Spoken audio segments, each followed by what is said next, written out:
ወላሂ العظيم አላህ ምንም ነገር አይወስድብንም በተሻለ ነገር ሊገዛን ቢሆን እንጂ አላህ ምንም አይነት ፈተና ውስጥ አያስቀምጠንም ለኛ ኸይርን ይሻልን ቢሆን እንጂ እኛ የሰው ልጆች በፈተና ስንሞክር አቅም ቢከዳን ህልማችንን ሰርቆ በደቂቃ እድሜ ፈተና ራቆት ቢያስቀረን ነገር ግን የአላህ ውሳኔ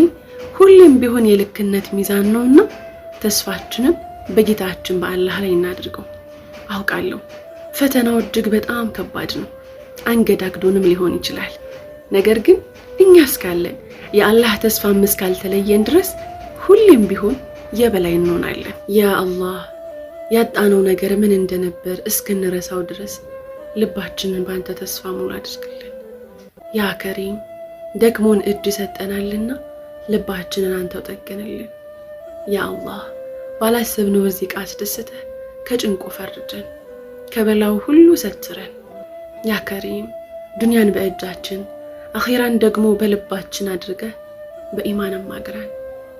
اللهم آمين